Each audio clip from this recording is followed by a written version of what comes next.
Ladies and gentlemen, welcome back to my channel. Isa na namang video siguradong makakatulong para makaalis ka na sa sinumpaang epic rank. As usual, unahin natin tong blue buff tapos invade tayo sa red buff ng kalaban.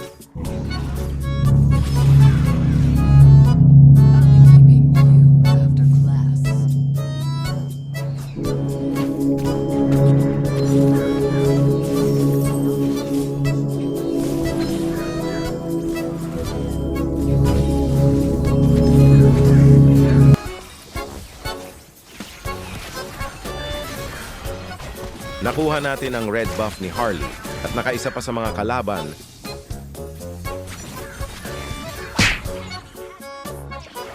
Dito nabigyan din yung Cyclops namin at napilitang mag-flicker out si Gusion. Mahusay din itong si Harley, binawian din agad tayo sa red buff. Pero agad namin siyang mabibigyan dyan, ewan ko ba bakit bumalik pa siya. Buti nga sa'yo. Dito alam ko na walang flicker si Gusyong Tagalog at siguradong pipilitin niyang kumuha ng minions. Kaya inabangan natin siya. Sa turtle fight nagkamali ako kasi akala ko nag-check bush si Glue at walang Harley. Mamaya ka sa akin, Harley. Tatampalin kita ng bongga. Check ko sana agad yung buff ng kalaban. At aksidente ko namang nakita si Gusyong Tagalog na umiihi sa pader. Yan tuloy. Tinali ka sa itlog ni Angela. Napansin ko na kanina pa binubuli ni Wangwang si Obsidia. Kaya naman susubukan natin rumesback sa kanya.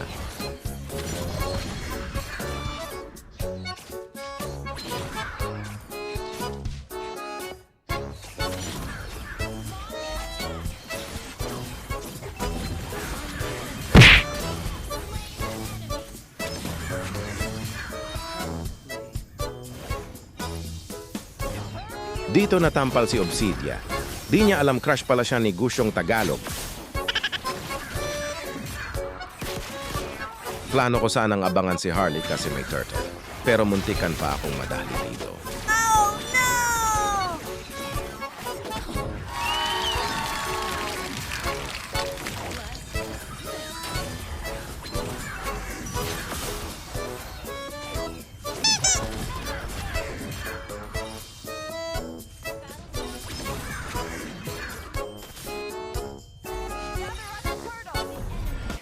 Kapag may pagkakataon, gank lang tayo sa gold lane para makalamang gold natin.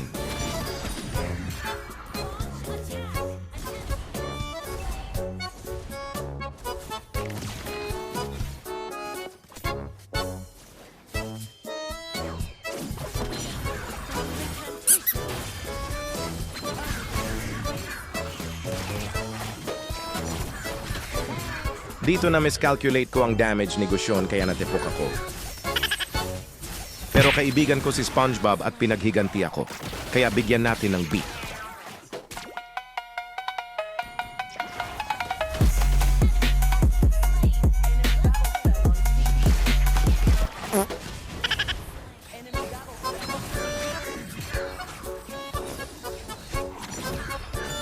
Siyempre tayo ang bida sa kwentong ito. Kaya gagantihan natin si Gusyong Tagalog.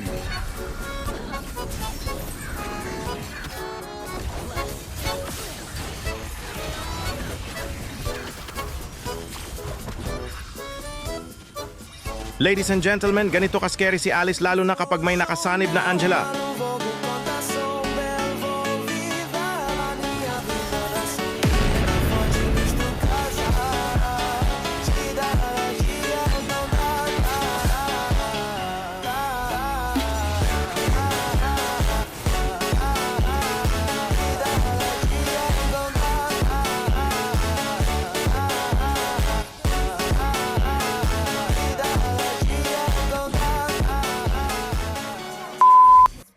Sa mga oras na ito, naghahanap na talaga ako ng team fight kasi alam kong kaya na naming tapusin ang laro.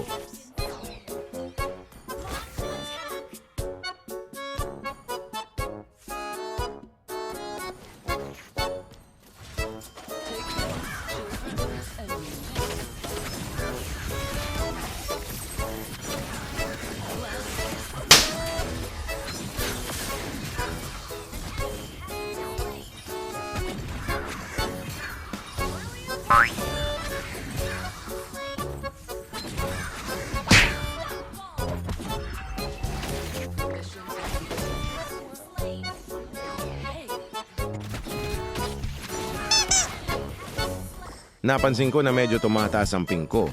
Kaya naman naisip ko na mas magandang unahin muna namin ang mga hero kesa ang Lord.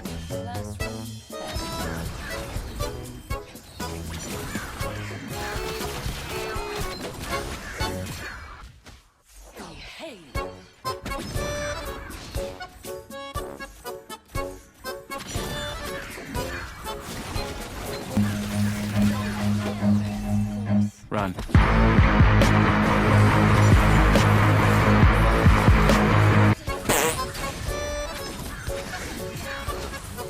Ngayong Dead Ball na yung core nila, pwede na tayong mag-Lord.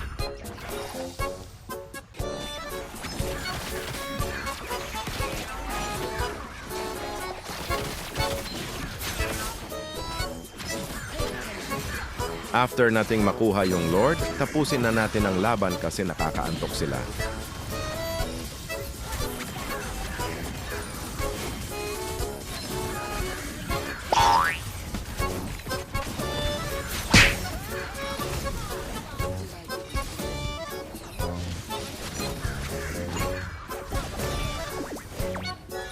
O, di ba? Masarap gamitin si Alice, no?